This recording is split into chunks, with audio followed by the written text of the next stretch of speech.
আবারও ছড়িয়ে পড়েছে রাসেল ভাইপার সাপের আতঙ্ক। রাজশাহী মেডিকেল কলেজ হাসপাতালে সাপের কামড়ে রোগীর সংখ্যা বেড়েছে আগের তুলনায় অনেক বেশি।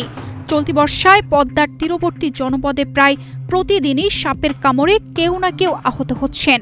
দুদিন আগে চাঁপাইনবাবগঞ্জের নাচল থেকে জমিতে কাজ করার সময় রাসেল ভাইপারের দংশনে আক্রান্ত হয়ে হাসপাতালে ভর্তি হন কৃষক মিঠুন রায়। ওই জমিতে ধান কাটতে কাটতে আপনার 5 তলে সাপ দেওয়া ওই কামড় দিয়ে আমি পালিয়ে গেছিলাম। শুধু বৃহস্পতিবার দুপুরেই ভর্তি ছিলেন 8 জন সাপে কাটা রোগী। এছাড়া এলাকার নানা জায়গা থেকে সাপের কামড়ে আক্রান্ত হয়ে হাসপাতালে এসেছেন অনেকেই।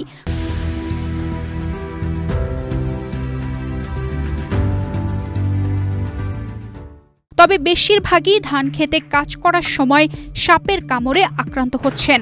পানি উঠেছে রাস্তায়, দিয়ে স্কুলে যাচ্ছিল, দিয়ে রাস্তায়তে কামড় মেরেছে। কাল রাতে বসে গেছিল গাড়িটা আমার, দিয়ে গাড়িটা উঠাছিলাম আমরা 2 ভাই, দিয়ে বৃষ্টি এলো, তখন গাড়িটা ওখানে রাখা আমরা দৌড়মেরা বাড়ি আসছিলাম। বাড়ি আসার সময় একটু জঙ্গল ছিল, ওই জঙ্গলে আমার বাঁ পাটা যেমন পড়ে লাগে কিসে একটু নুচে নিল। বাসায় এসে দেখি একটু রক্ত বার হয়েছে আর প্রচুর ব্যথা করছে। তখন আমরা বলছি না কিছু সাপে কেটে দিয়েছে। ধানের খেতে সাহা দিতে যে আপনার ধান খেতে গেলে আক্রমণ করে।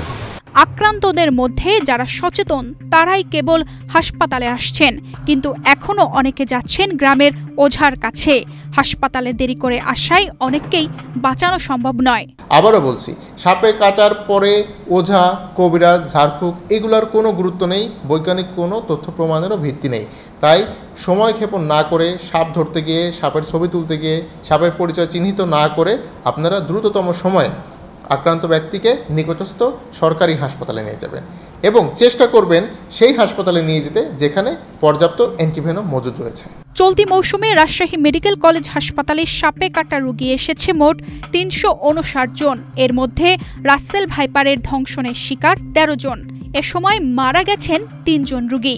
জুলাই মাসের শুরু থেকে অদ্যাবধি পর্যন্ত রাজশাহী মেডিকেল কলেজ হাসপাতালে সব মিলে 359 জন সাপে কাটা রোগী ভর্তি হয়েছে।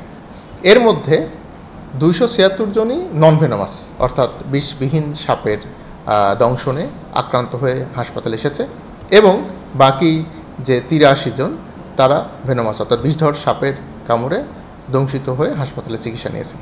এর মধ্যে 3 জন মারা গিয়েছে, তার মধ্যে একটি হলো রাসেলস ভাইপার সাপের কামড়ে, বাকি 2 জন অন্য বিষধর সাপের কামড়ে মৃত্যুবরণ করেছে।